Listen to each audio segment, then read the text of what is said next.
All right, ladies and gentlemen, welcome back to the show. And today we're looking at another Patreon breakdown. This time it's The Crown. And in this specific scene, the whole reason that I've chosen this little snippet, which is from a much longer breakdown of The Crown, if you like that, this form of learning cinematography, you can find the link in the description to the much longer video over on Patreon, so you can get your fill and impress your friends with all of your cinematography knowledge. I chose this scene because this is, without a doubt, the hardest angle to shoot inside a location. Doesn't matter if it's a studio build, doesn't matter if you're actually on location. This particular shot that we go over in this snippet is the hardest one to do. And if you choose to do this shot, which is looking into the light source, right? We like to play things a little bit dark and moody. If you have one light source, that makes things look a certain way. And generally, I like that look. The problem is, if you have to look into the light source with the camera, that is a problem. And so if you're in a specific location and you never have to look at the source directly, well, then you're okay. Like, you don't have to worry about the exposure. You don't have to worry about a whole host of issues. As soon as you decide that you want to look directly towards the windows, which is directly towards the light source, that's when things get complicated. And if you don't know the complications that are going to arise, you won't have time to fix them when you realize just how bad things are about to get. Okay, when you're on set, you're having the time of your life, you're shooting across the windows, everything's looking great, and the director says, hey, Bill, let's get that shot that we talked about looking smack bang into all the windows. And you go, oh, do we have time? Like, oof, I don't know, we're running behind. Like, the next scene is really important. I want to put a lot into that. And the director goes, no, we got to get it. I need it. You're like, okay. You go talk to the AD, like, I don't think we have time. Do you? AD goes, no, we got lots of time. You're like, ugh, okay. Now we got time. We're just going to have to change everything. We're just going to have to relight the entire thing. It's going to look nothing like any of the images you got before because you didn't plan for it. And then you know who you'll have to blame? Yourself. Because you didn't find this video before you went and did that gig. Okay, so that's what we're doing. That's what we're looking at. Let's go. So now all of the hard work is done. Everything is easy. This shot, easy.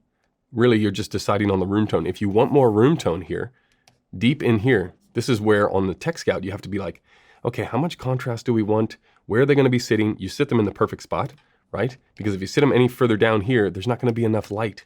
You're going to ruin all your mood because you're going to have to open up. And then this value will get closer to this value, which means it'll get flatter, right? This little background area, and her, if she's sitting 3 seats down this way, you're not going to get as much carry from the light.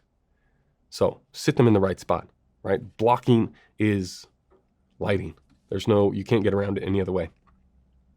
Cut to our singles. And in this situation, man, we can be shooting 3 cameras here. We can shoot this single, we can shoot her medium shot, and we can shoot profile if we're shooting, if we have light from outside. That's, again, also a little argument. If you ever get into something with producers where they're like, these big lighting packages, it just is too much. Well, you say, okay, but with this big lighting package, that means we have to have less inside. If we have less inside, that opens up more of the floor space to be able to shoot multiple cameras. Then we can put the close-up right next to the eye line. Then we, this is whatever. This is let's say this is the 75. Then we can put the 50 directly next to the 75 to get the medium shot. And then we can go, profile on something tighter or something wider. If you don't use any diffusion inside, then you can go really wide. So we got our single here.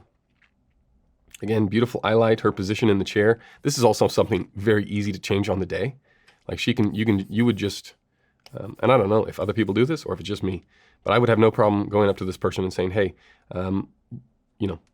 just let's look at your eye line and see if we can't pivot your shoulders around a little bit so we get both of these and we get this nice nose shadow here, right? I mean, this is a beautiful looking light.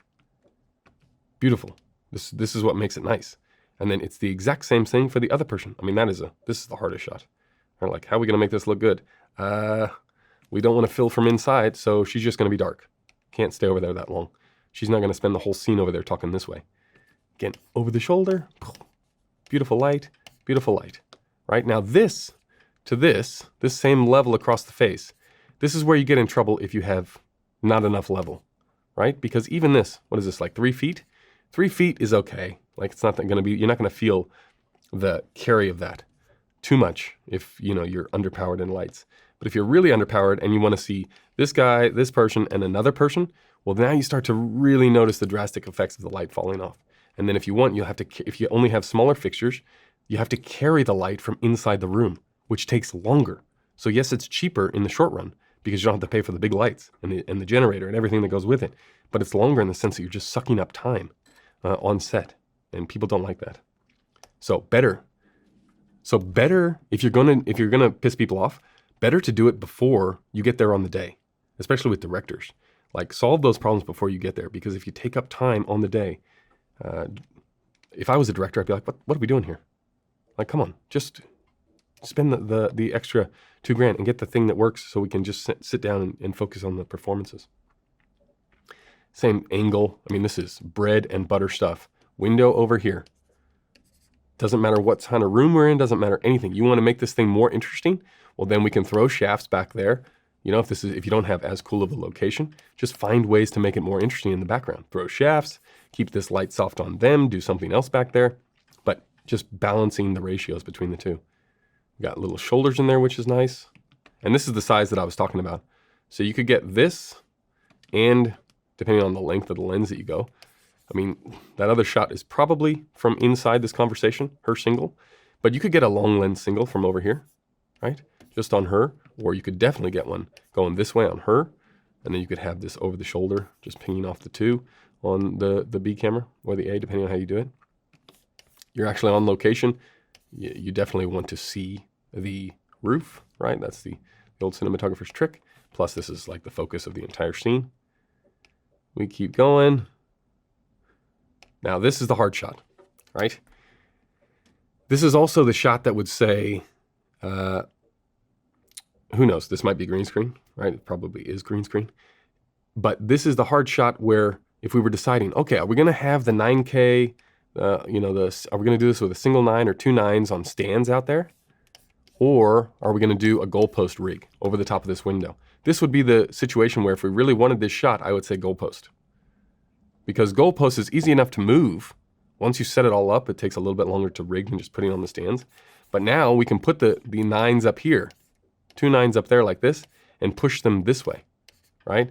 Really soften them off. You can soften them off from above, push it this way, so at least you get some level of carry in here, right, into the room. And if you're shooting green, it doesn't even matter because you're not worried about blowing out these windows. You can set this inside to whatever you want. Again, something to think about. And say, okay, we don't have the money for the 2 9s, all of the people that are going to take to run the 2 9s, the generator, the cable, all that stuff. Say, okay, well, let's get a enormous green screen. And then we don't have to worry about lighting this because you can just play this au naturel. This is as dark as it's going to be. This is just overcast sky in here. But all of this stems from the look of this. I mean, look at how down these people are here now. It's really, really dark in here. This is the way that it looks once you're in there. Once you go and you set up the camera looking this way, then you can start to open up on the lens and on the ND because you're not worried about clipping because you've got a dark background. Right? So it's all of these elements come into play and make things easier or make things harder. You can imagine if you sat them here, this conversation, and you were on the other side of the line. It would be a completely different looking piece. I mean, it's beautiful. It's soft. It's directional. You got contrast. You got your multiple people, your multiple angles. Any, like this shot. Say you only boarded up these 2, right? You're like, okay, we need to get the matching 2s. And then the director says, you know what? Like, we got the little punch in. It'd be nice for a little mix up. Or let's throw C camera into the mix. This is the angle that I'm talking about. You get this along with your close, tight single and your 2 shot at the same time, plus this shot. If you're not having to soften because you're using enormous lights, look at how hot that is now, right? Because the person has had to open up because they're not setting the exposure to that window, right?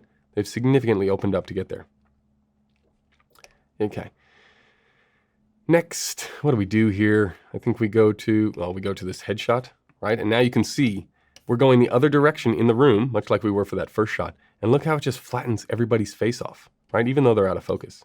This is really the only way to get Old Mate's head in here and to see the people. Because if you were on the other side and you saw Old Mate's head, you'd be looking out the window, which, they want to see the people laughing in the background about killing this deer's brother.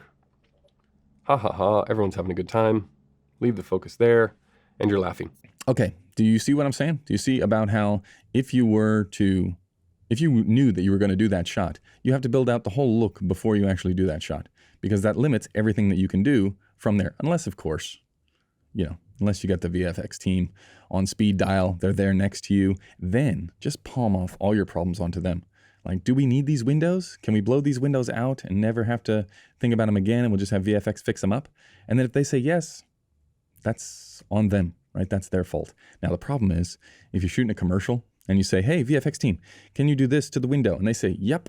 And then you haven't talked to the producer or the director or anybody else, and they're like, we can't afford that. Like, what are you talking about?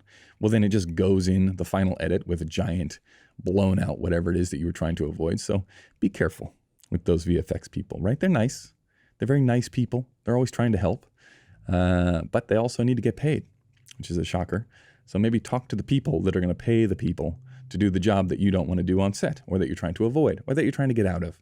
Because nothing worse than getting out of something, feeling real good, seeing the final result, and then left in whatever it is you were trying to get rid of. It's a problem. Okay, that's going to do it for this one. Many thanks. We'll see you in the next one. Goodbye.